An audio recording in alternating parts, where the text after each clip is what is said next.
Assalamualaikum warahmatullahi wabarakatuh. Selamat siang, Pak Aditya.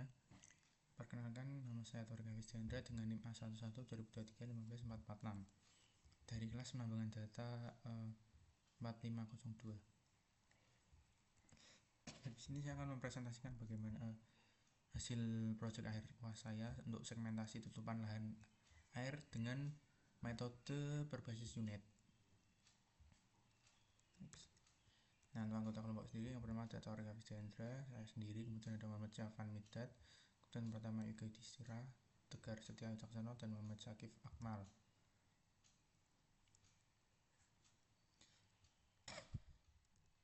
Nah, untuk pendahuluannya adalah latar belakang segmentasi tutupan lahan air sangat penting untuk memantau sumber daya air, mitigasi bencana banjir, dan analisa perubahan lingkungan dari citra satelit dan pengendaraan jauh.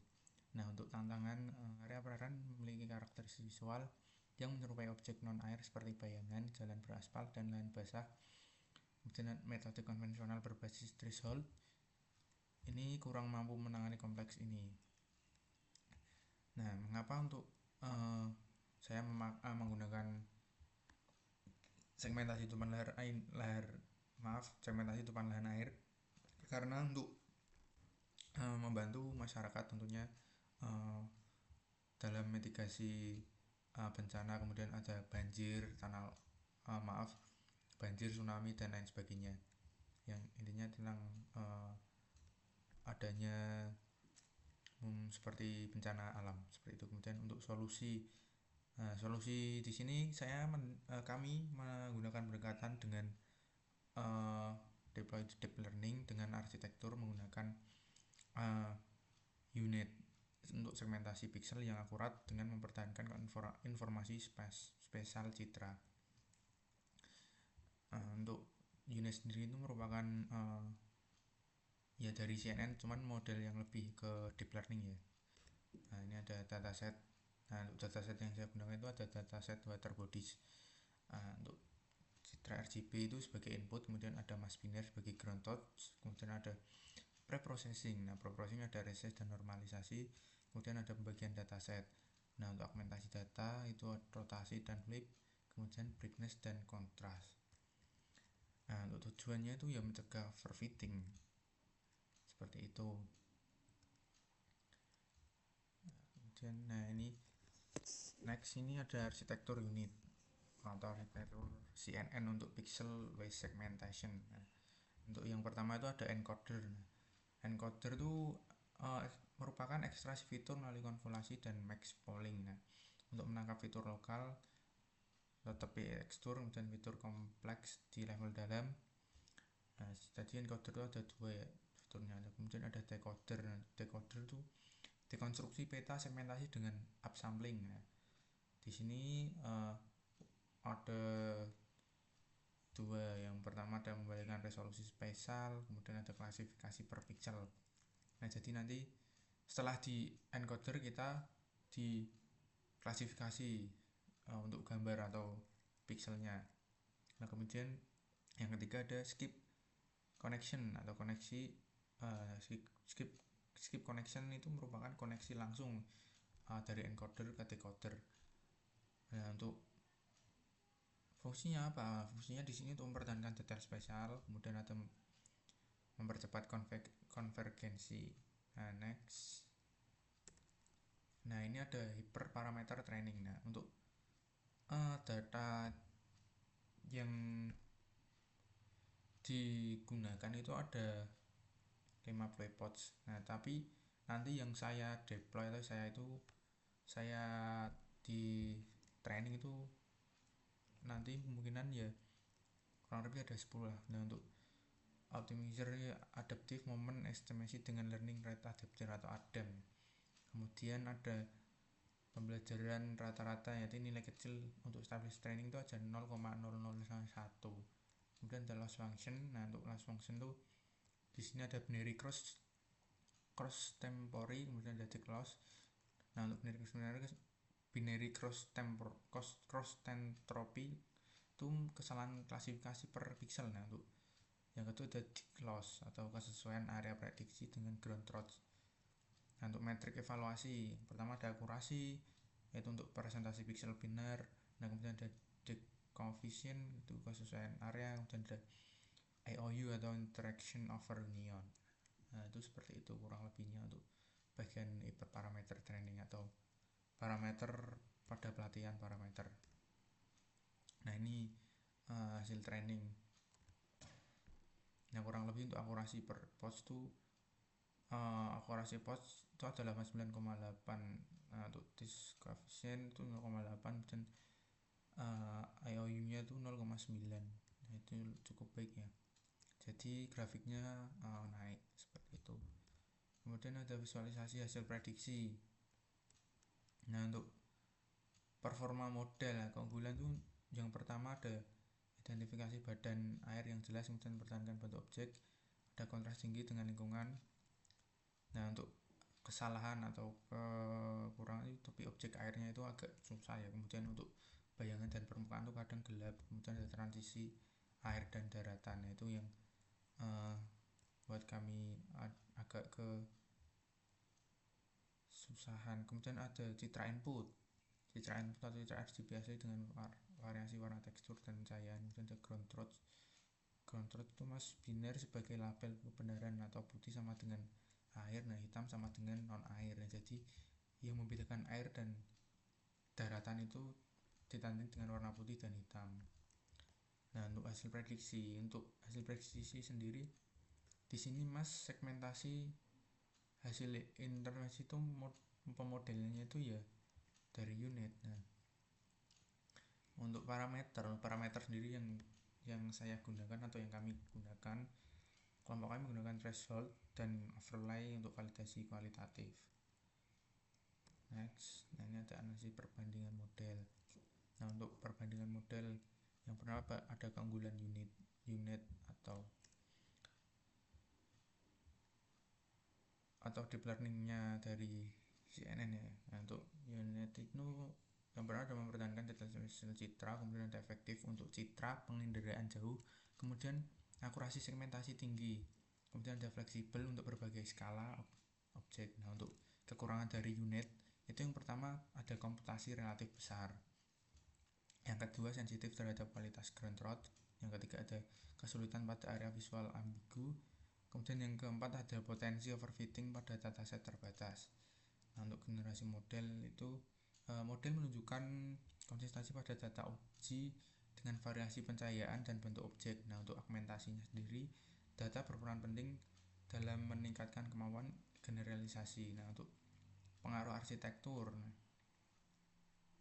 seperti ini, atau skip connection, mempertahankan informasi spasial, dan encoder itu mengekstraksi fitur kompleks, dan decoder untuk merekonstruksi dengan resolusi tinggi. Jadi kita encode baru di decode ya. Jadi untuk ekstraksi dari fitur-fitur yang kompleks, kemudian setelah diekstrak dari fitur kompleks itu kita tinggikan resolusi atau konstruksinya seperti itu. Nah ini yang terakhir ada kesimpulannya. Untuk pencapaian utama, kesimpulannya tuh unit itu lebih efektif untuk segmentasi tutupan lahan air atau water bodies dataset tadi. Nah untuk peningkatan konsistensi itu juga lebih metrik atau test dan IOU. Nah untuk koneksi yang atau skip connection itu lebih efektif mempertahankan yang objek yang lebih detail seperti itu. Nah untuk keterbatasannya atau ya seperti area bayangan, kemudian ada refleksi cahaya yang agak mengganggu.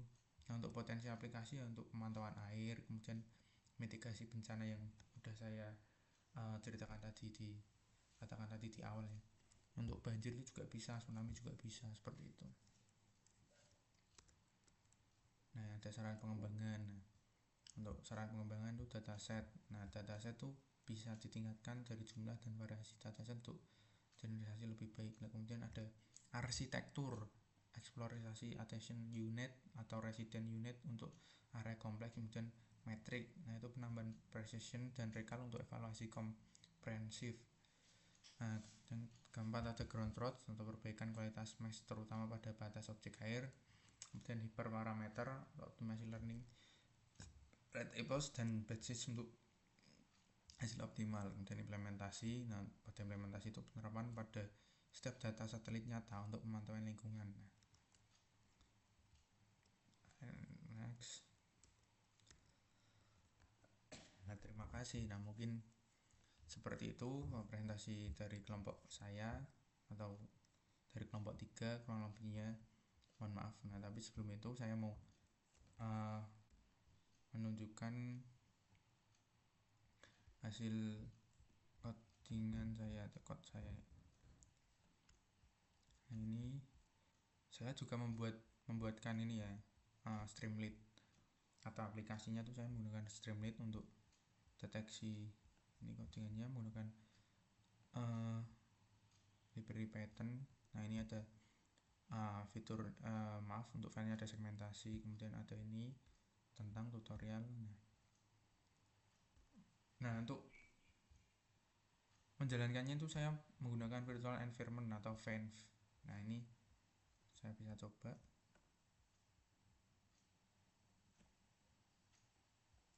Saya running dulu.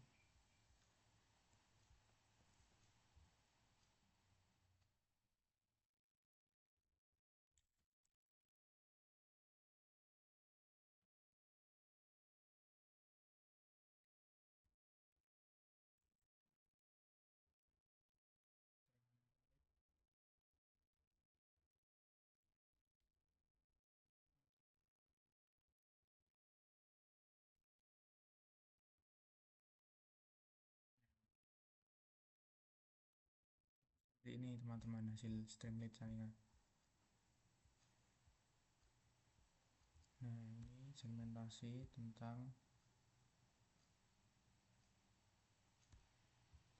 ini. Untuk pada bagian segmentasi mungkin bisa ditunggu sebentar karena load proses data juga.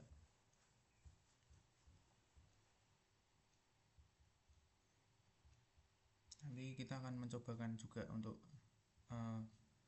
mendemokan dari aplikasinya ya.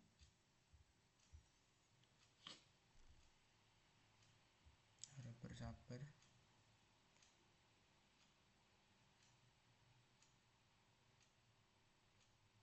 Nah, sudah keluar ada segmentasi citra. Nah, ini parameternya ada 2 ya. Ini ya Pak, ada 2. Kemudian langsung saja coba. Nah, ini dataset saya ya.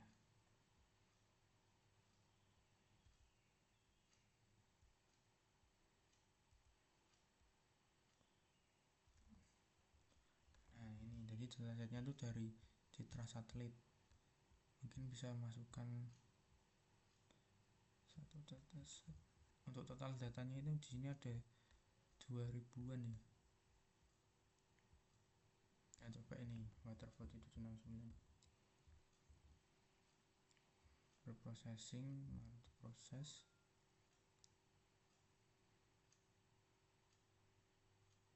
Harusnya sih bisa ya. Bisa tunggu sebentar ya Pak. Nah, ini udah keluar kan. Nah, ini untuk hasil dari prosesnya. Nah, ini citra asli tadi. Nah, ini kan yang di encoder, decoder ya. Nah, ini mungkin nanti visualisasi overlay-nya. Nah, ini seperti ini. Nah, ini yang pemisah antara daratan sama ini tadi, yang hitam sama putih ya. Daratan sama air. Nah, untuk analisis dampak banjir status levelnya tuh waspada. Nah, ini total pixel 5,36. Water pixelnya itu seperti ini. Untuk presentasi area terdampak itu 27, sekian persen ya. Nah, ini decoder hasil akhirnya 0,9, akurasinya 0,9. Coba kalau parameternya ini yang sensitive threshold atau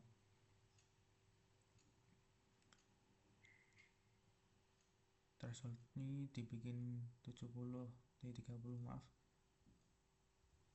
Nah, overlay-nya jangan transparan, tetap 40. Dia juga akan berubah nanti.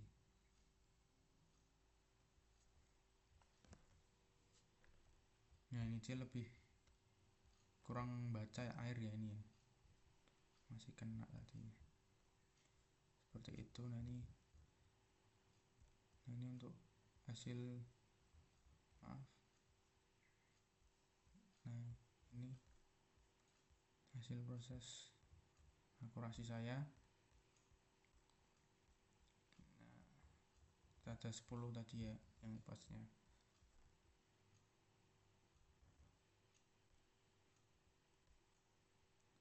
Mungkin sekian prestasi dari saya, kurang lebihnya mohon maaf. Wassalamualaikum warahmatullahi wabarakatuh.